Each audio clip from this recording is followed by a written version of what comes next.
नमस्कार, बहुत स्वागत है आपका। 5 शहर 5 खबर देख रहे हैं आप। मैं हूं आपके साथ शिवम सोनी। संसद सत्र के तीसरे दिन बुधवार को भारी हंगामा देखने को मिला। लोकसभा राज्यसभा की कार्यवाही गुरुवार तक स्थगित कर दी गई है। विपक्ष के नेता जहां अडानी मामले की जांच के लिए जेपीसी की मांग पर अड़े रहे, वहीं भाजपा के सांसद लंदन में दिए गए बयान को लेकर राहुल गांधी से माफी की मांग पर डटे रहे।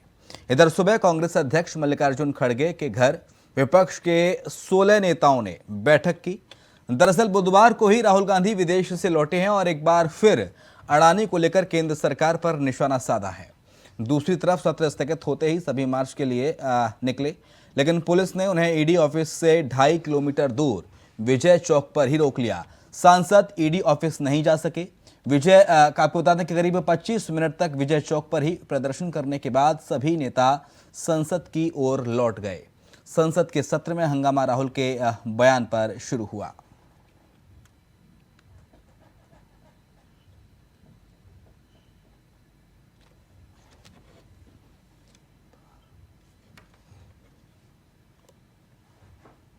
तो 25 मिनट बाद प्रदर्शन खत्म हुआ और आज के दिन भी संसद के दोनों सत्र के अंदर जमकर हंगामा बरपा। और इस हंगामे को देखते हुए संसद के दोनों सदनों को गुरुवार तक के लिए यानी कि कल तक के लिए स्थगित किया गया है। और लगातार राहुल गांधी से माफी की मांग पर सत्ता पक्ष के लोग अड़े रहे, तो वहीं विपक्ष जेपीसी की मांग पर अड़ा रहा और अडानी मुद्दे पर जेपीसी की मांग की गई।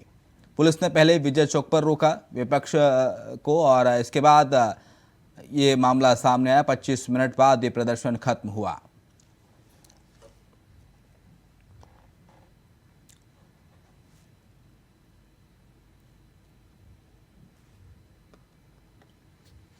नितिन हमारे साथ ज्यादा जानकारी के लिए हमारे सहयोगी इस वक्त न्यूज रूम से लाइव जुड़ गए हैं। नितिन का रुख कर लेते हैं। नितिन, आज फिर संसद के दोनों सदनों में बवाल हुआ और गुरुवार तक के लिए दोनों सदनों को स्थगित किया गया है।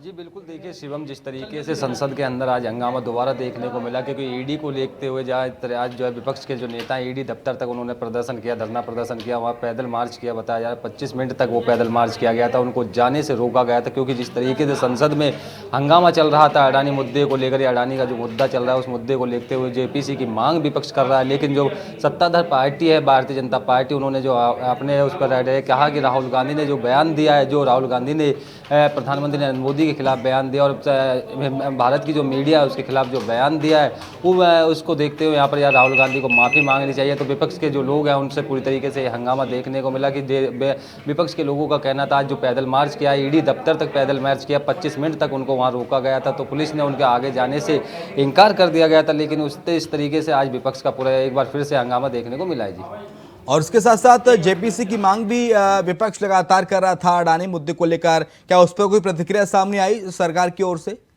जी देखिए, बिल्कुल जिस तरीके से अडानी मुद्दे को लेकर जो है जेपीसी की मांग विपक्ष कर रहा था, काफ़ी दिनों से 3 दिन से लगातार ये मांग कर रहा है कि जेपीसी की मांग कर रहा है अडानी मुद्दे को लेकर, लेकिन सरकार जो है उस पर जो है अड़े हुए है। जिस तरीके से राहुल गांधी ने जो विदेश में बयान दिया है, सरकार उस बयान पर रुकी हुई है। कहा है कि आखिरकार राहुल गांधी जो है माफ़ी मांगे। उस तरीके का जो बयानबाजी जो विदेशों में कर रहे हैं, भारत की मीडिया के लिए भी राहुल गांधी जो है बयानबाजी कर रहे हैं, वो गलत है। जिस तरीके से जो है यहाँ पर अपनी आवाज़ जो दूसरे देशों में जाकर राहुल गांधी खुद प्रधानमंत्री नरेंद्र मोदी के खिलाफ भी बोल रहे हैं, तो उसको देखते हुए सरकार की तरफ से जो सरकार के सांसद हैं उन्होंने भी ये मुद्दे को उठाया। लेकिन विपक्ष के लोगों का फिर भी दोबारा से हंगामा देखने को मिला। विपक्ष जो है अडानी मुद्दे पर अड़ा रहा है, लेकिन उसके बाद आज वो संसद तक जो है पैदल मार्च किया। खुद पार्टी के राष्ट्रीय अध्यक्ष कांग्रेस के जो है मल्लिकार्जुन खड़गे, उनके घर पर विपक्ष के नेताओं की बैठक कराई गई थी, बुलाई गई थी। 16 विपक्ष के दल के नेता वहाँ पहुंचे थे। लेकिन जिस तरीके से यहाँ पर लोगों से उनसे पूछताछ की गई है, जिस आज जो है अडानी मुद्दे को देखते हुए जो संसद जब शुरू हुई तो संसद को 2 बजे तक के लिए स्थगित कर दिया गया था। लेकिन अब फिर दोबारा से जब संसद 2 बजे के बाद शुरू हुई थी तो उसको वो जो है फिर कल तक के लिए स्थगित कर दिया गया, क्योंकि संसद में जो हंगामा चल रहा है काफ़ी दिन से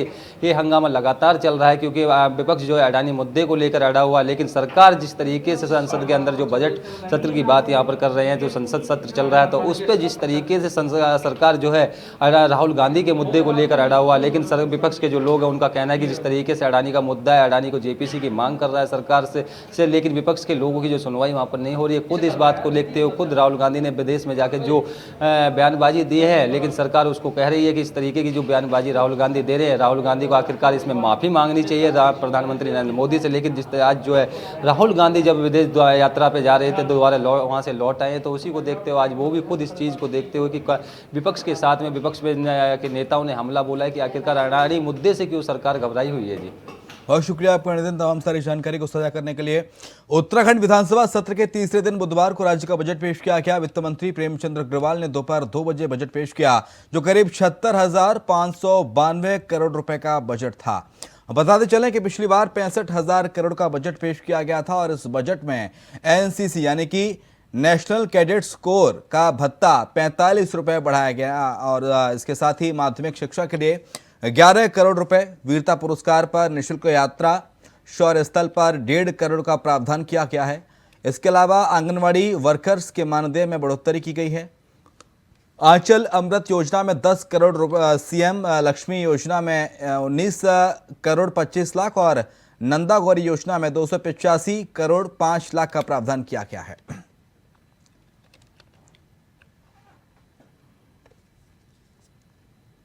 अभय के तुरंत ज्यादा जानकारी के लिए हमारे साथ हमारे सहयोगी इस वक्त देहरादून से लाइव जुड़ गए हैं। अभय का रुख कर लेते हैं। अभय, फिलहाल क्या अपडेट, क्योंकि आज बजट पेश हो गया है उत्तराखंड धामी सरकार का, और इस बजट में क्या कुछ खास?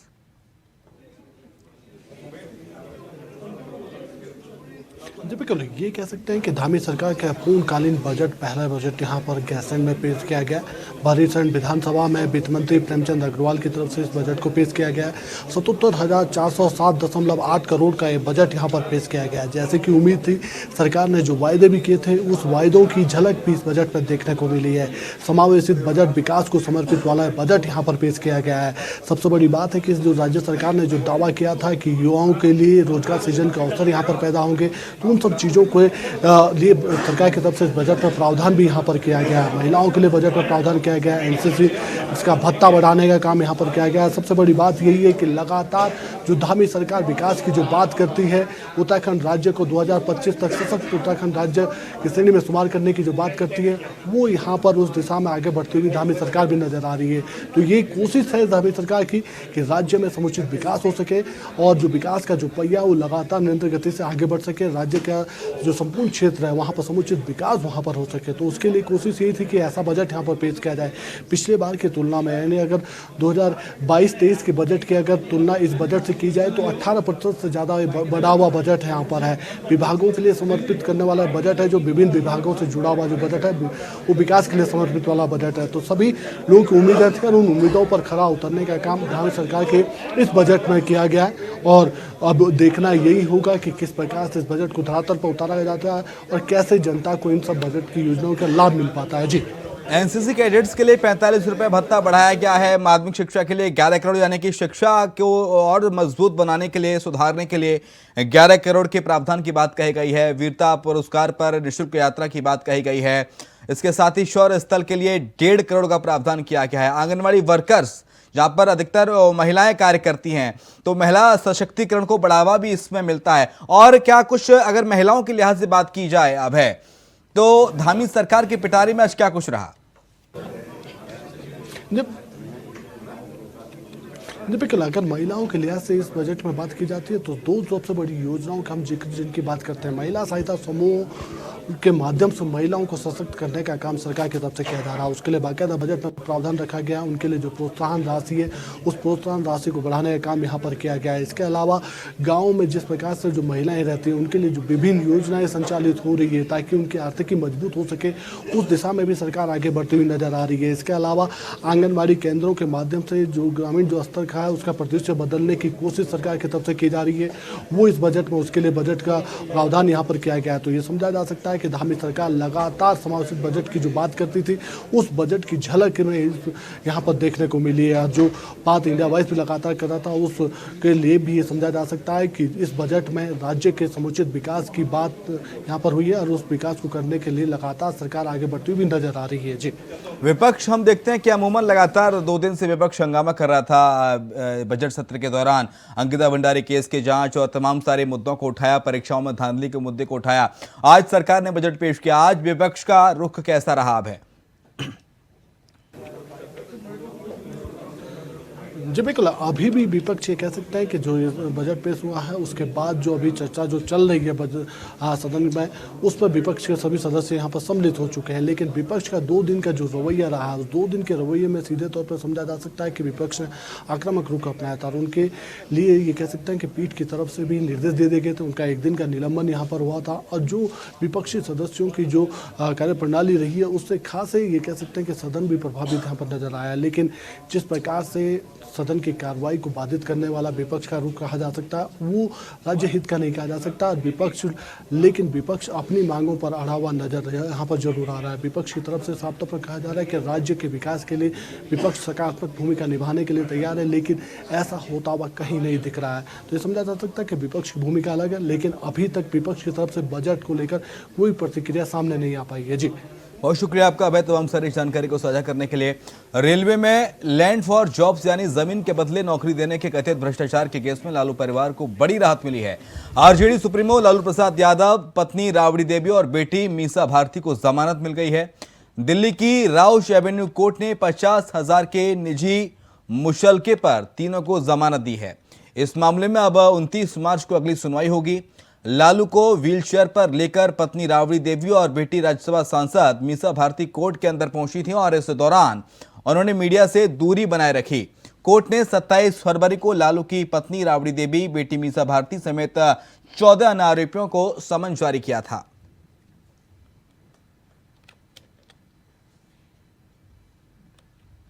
नितिन हमारे साथ इस वक्त न्यूज रूम से लाइव जुड़ गए हैं। नितिन, कितनी बड़ी राहत की बात कहें, सीबीआई ने बेल का विरोध नहीं किया और बेल मिल गई है लालू प्रसाद यादव को।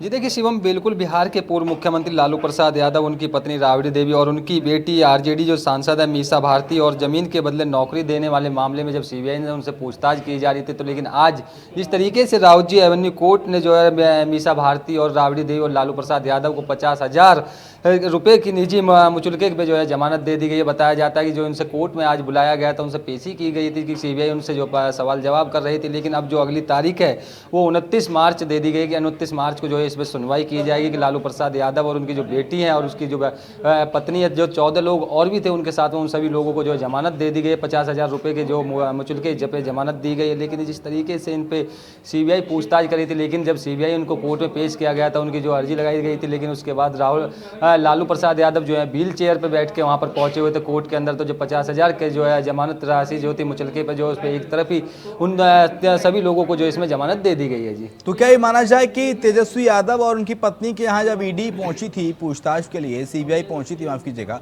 तो जब उन्होंने कहा था कि उनकी पत्नी गर्भवती हैं, उन्हें परेशान किया जा रहा है, लालू प्रसाद यादव ने भी ट्वीट करके कहा कि मेरी गर्भवती पुत्र वधू को ईडी परेशान कर रही है केंद्र सरकार की शय पर, तो क्या उनसे पूछताछ नहीं की जाएगी या उनके लिए भी एक राहत की खबर माने उनसे पूछताछ नहीं की जाएगी? जी देखिए, बिल्कुल जिस तरीके से लालू प्रसाद यादव के बेटे जो हैं, उनके जो पत्नी थी, जो लालू प्रसाद यादव की पुत्र वधू थी, जो गर्भवती को लेकर उन्होंने ट्वीट किया था कि मेरी पत्नी की जो तबीयत बेटे की जो पत्नी है उसकी तबीयत जो है ख़राब चल रही है, तो उसको कारण जो वो सीबीआई के सामने पेश नहीं किए गए थे। तो उसी को देखते हुए आज लालू यादव और राबड़ी यादव और उसकी जो बेटी है मीसा भारती, उन सभी को जो है यहाँ पर जो है आज कोर्ट में पेशी कराई गई थी। राउजी एवेन्यू जो कोर्ट है उसमें जो है सीबीआई के साथ में पेश कराई गई, क्योंकि कल राबड़ी देवी जो है बिहार से दिल्ली के लिए रवाना हुई थी, क्योंकि उन्हें जो आज कोर्ट में पेश होने की बात यहाँ कही गई कि उन्हें कोर्ट में पेश कराया जाएगा। लेकिन जब कोर्ट में पेश हुए तो 50,000 के मुचलके पे उनको जमानत दे दी गई। जो 14 लोग साथ में थे, जो उनके साथी थे तमाम, उन सभी लोगों को इसमें जमानत ठीक है, आएंगे आपके पास, सीधे आपको ले चलते हैं गैरसैंण, जहां पर मुख्यमंत्री पुष्कर सिंह धामी बजट पर कुछ बात कह रहे हैं। होलिस्टिक अप्रोच इसमें रखी गई है और हर वर्ग के उत्थान का इस बजट में प्रावधान किया गया है। कृषि है, स्वास्थ्य है, चिकित्सा है, उद्यान है, पर्यटन है, ऊर्जा है, शिक्षा है, कोई ऐसा क्षेत्र नहीं है। और विशेषकर से स्वरोजगार को बढ़ाने के लिए जहां एप्पल मिशन में इसमें बजट का कई गुना पहले के मुकाबले प्रावधान किया गया है, वहीं कीवी मिशन में किया गया है, तिमूर में किया गया है, दालचीनी में किया गया है, और 50,000 पॉली हाउस बनाने के लिए उद्यान में इसके लिए अलग से धनराशि का प्रावधान इस बजट में किया गया है।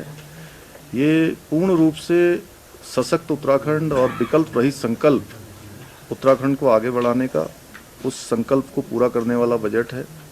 पहली बार इस बजट में हर विभाग का विस्तृत रूप से कहीं न कहीं विस्तृत रूप से सभी विभागों को इसमें समाहित किया गया है।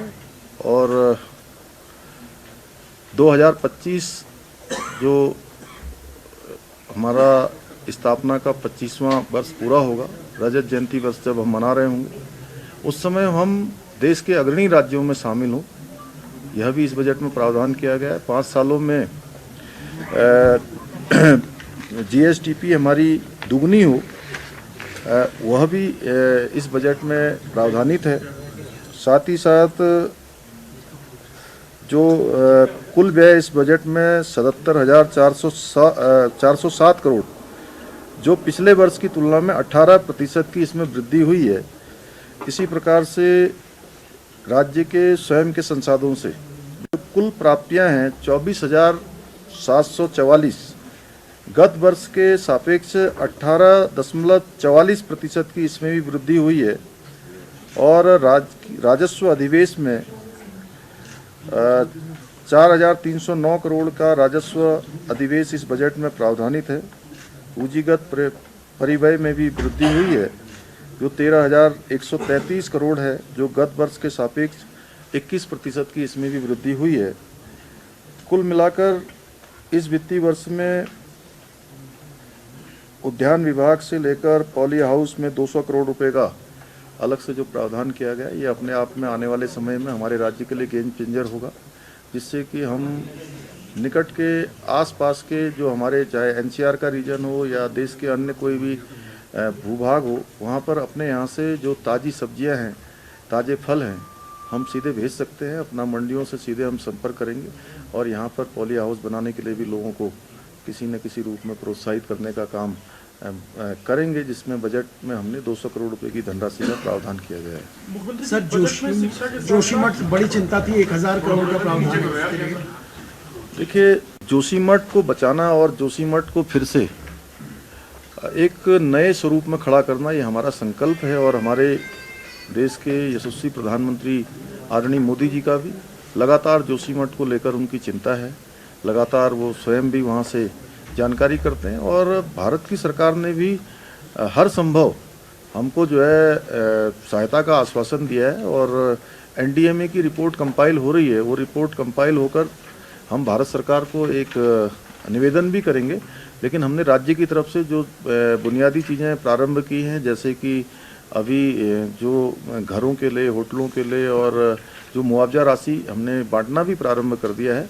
अपनी तरफ से भी, राज्य सरकार की तरफ से भी इसमें 1,000 करोड़ रुपए की धनराशि का प्रावधान किया गया है। मुख्यमंत्री जी, बजट में एजुकेशन के साथ साथ रोबोटिक्स, आईटी और आर्टिफिशियल इंटेलिजेंस यानी जो रिसर्च और इनोवेशन है, युवाओं के स्टार्टअप के साथ साथ उस पर विशेष फोकस किया गया है और ये पहली बार इंट्रोड्यूस हो रहा है। तो ये लगता है कितना ज़्यादा युवाओं को जो स्किल्ड हैं उनको मदद देगा। नहीं, ये बजट देखिए, जो हमारे युवा उद्यमी हैं और युवा स्टार्टअप के लोग हैं, जो इंटेलिजेंस के क्षेत्र में, आईटी के क्षेत्र में और साइंस एंड टेक्नोलॉजी के क्षेत्र में जो आगे बढ़ना चाहते हैं, आगे आना चाहते हैं, और माननीय प्रधानमंत्री जी की सोच के अनुरूप कि साइंस एंड टेक्नोलॉजी का ये ज़माना है और इसका अधिकाधिक उपयोग हम राज्य के लिए कर पाएँ, हमारे नवयुवकों को, हमारे नौजवानों को और इस उद्यमियों को हम प्रोत्साहित कर पाएँ, इसलिए हमने विशेष रूप से इस बजट में यह भी प्रावधान किया गया है। स्वरोजगार के लिए भी बहुत सारी चीज़ें रखी गई ताकि बच्चे यहाँ पे रोजगार ले और रोजगार भी मिले। रोजगार देखिए एक बहुत बड़ा मुद्दा है और जो सरकारी रोजगार है वो बहुत सीमित है, लेकिन उसके बावजूद भी हमने ये तय किया है कि जो भर्ती की प्रक्रिया है, जो रिक्त पद हैं वो सभी सरकारी पद भरे जाएंगे, लेकिन इतने भर से काम चलने वाला नहीं है। जब तक कि हम सभी को स्वरोजगार के माध्यम से जोड़ नहीं पाएंगे तो रोजगार का जो काम है वो अधूरा रहेगा। इसलिए स्वरोजगार को, चाहे वो मुख्यमंत्री स्वरोजगार योजना हो, स्वयं सहायता समूह हो और ऐसे उद्यमी हैं, उन सभी को कहीं ना कहीं सहायता करने का इस बजट में प्रावधान किया गया है। सर, हेल्थ सेक्टर के लिए भी बहुत कुछ दिया है, अटल आयुष्मान के लिए 400 करोड़, नए मेडिकल कॉलेज के लिए 400 करोड़। देखिए, इंफ्रास्ट्रक्चर और हेल्थ की सुविधाएं हमारी प्राथमिकता में है और माननीय प्रधानमंत्री जी ने जो आयुष्मान भारत योजना प्रारंभ की है उस योजना का 100% लाभ यहाँ पर उत्तराखंड के कार्ड धारकों को मिल रहा है और इसलिए हमने 400 करोड़ रुपए की धनराशि का इसमें प्रावधान भी किया है।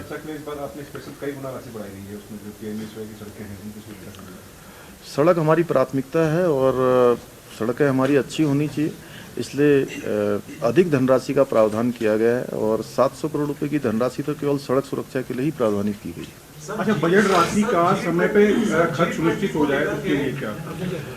ये बहुत अच्छा प्रश्न आपने पूछा चंद्रशेखर जी कि अभी पिछले दिनों मैंने पूरे वर्ष भर की जो प्राप्तियां हैं, राजस्व की प्राप्ति है और खर्चे दोनों के संबंध में एक समीक्षा बैठक करी थी।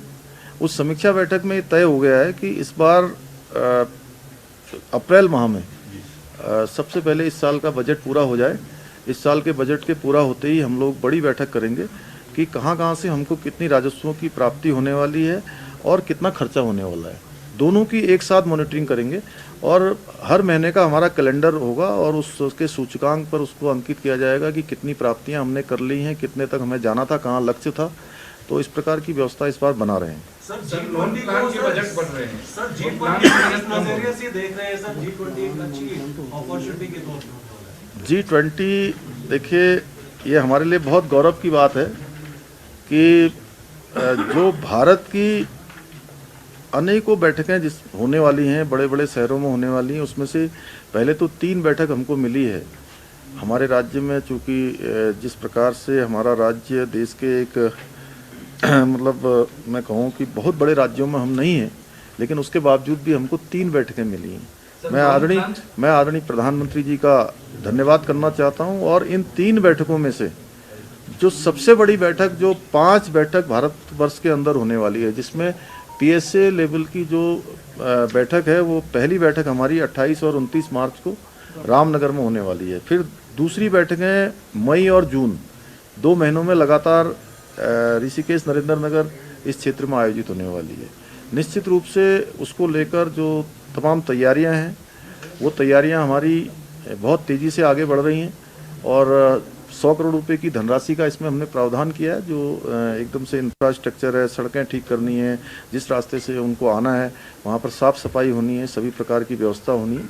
तो ये हमारे लिए बहुत बड़ी बात है कि इससे हमारे उत्तराखंड का संपूर्ण विश्व में नाम जाने वाला है, हमारी संस्कृति जाने वाली है। हमारी मातृशक्ति के द्वारा जो काम विशेष मतलब विशिष्टता लिए हुए जो काम है, महिला सशक्तिकरण के लिए किए हुए काम है, स्वयं सहायता समूह के द्वारा किए हुए काम है, हमारी सांस्कृतिक जो धरोहर हैं, उसको संपूर्ण विश्व के अंदर ले जाने का हमारे पास अवसर है और हम सब ले जाएंगे आप सबके सहयोग से। Thank you. धन्यवाद। सर, 10% आरक्षण चलो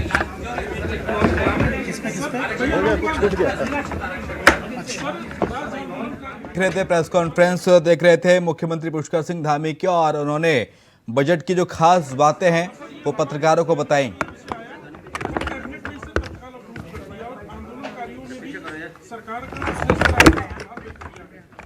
देखिए, मैं मुख्य सेवक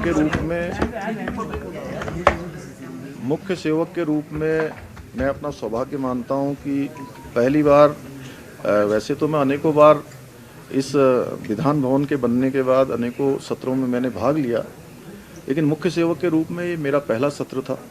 और चूँकि ये मामला काफ़ी दिनों से 10% जो आरक्षण है, क्षैतिज आरक्षण, उसकी मांग रही है और ये राज्य बनाने में हमारे आंदोलनकारियों की, हमारे शहीदों की बहुत बड़ी भूमिका है। मैं सबसे पहले तो उन शहीदों को नमन करता हूँ जिन्होंने अपने प्राणों का बलिदान उत्तराखंड। पंचायती राज सचिव राजीव अरुण एक्का बुधवार को ईडी की अदालत में पेश नहीं हुए। ईडी ने उन्हें आज पूछताछ के लिए बुलाया था और समन भी भेजा था। राजीव अरुण एक्का ने ईडी के समक्ष पेश होने में असमर्थता दिखाते हुए 24 मार्च के बाद का समय मांगा है। राजीव अरुण एक्का ने पत्र में लिखा है कि राज्य में विधानसभा का सत्र चल रहा है, इस वजह से वो अभी ईडी के समक्ष पूछताछ के लिए पेश होने में असमर्थ हैं। विधानसभा सत्र 24 मार्च तक चलेगा, इसके बाद वो ईडी के समक्ष पेश हो सकेंगे।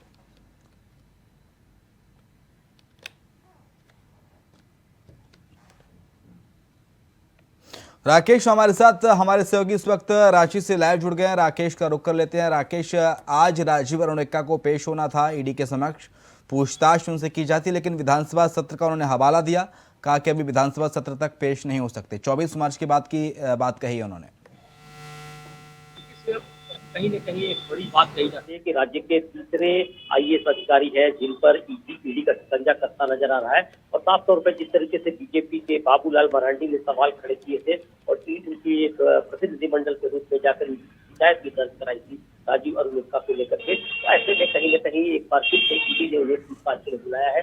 आज का दिन निर्धारित था समन जारी करने के बाद से कि 15 तारीख को वो ईडी दफ्तर में पहुंच के जहाँ ईडी की टीम पूछताछ करेगी, लेकिन फिलहाल राजीव अरुण एक्का वहाँ नहीं पहुंच पाए हैं आज। और एक जानकारी मिल पाई है अभी कि वे एक पत्र के माध्यम से जानकारी की है कि विधानसभा का सत्र चल रहा है, इस दौरान उन्हें कई सवाल जवाब में उपस्थित रहना पड़ रहा है, तो ऐसे में शायद वो उपस्थित। ठीक है, बहुत शुक्रिया आपका राकेश, तमाम सारी जानकारी को साझा करने के लिए। श्री राम जन्मभूमि तीर्थ क्षेत्र ट्रस्ट नवरात्रि पर 21 मार्च से 30 मार्च तक राम जन्म महोत्सव का आयोजन करेगा और इसे लेकर ट्रस्ट ने एक पोस्टर जारी किया है। इसमें पूरे कार्यक्रम का ब्यौरा दिया गया है। ट्रस्ट के एक अधिकारी ने कहा कि इसमें रन फॉर राम मैराथन दौड़ का आयोजन किया जाएगा। इसके साथ ही कुश्ती, कबड्डी, बोट रेस, तलवारबाजी और साइकिल रेस समेत खेल प्रतियोगिताएं भी होंगी।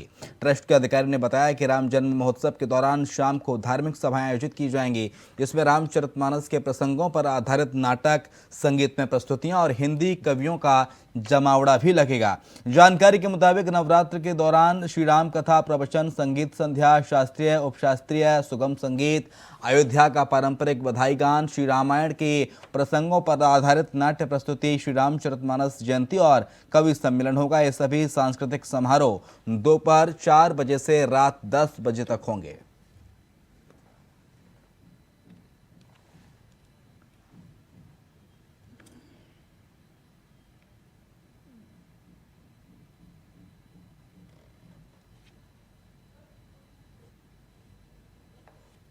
तो 21 से 30 मार्च तक बनाया जाएगा अयोध्या में श्री राम जन्मोत्सव, और इस राम जन्मोत्सव को मनाने के लिए भव्यता के साथ मने, इसके लिए पूरी तैयारियां कर ली गई हैं।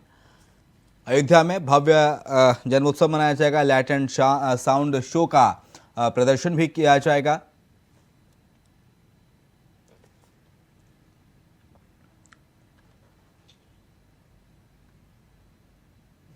पांच शहर पांच खबर में इतना ही। खबरें लगातार जारी हैं, देखते रहिए इंडिया वॉइस।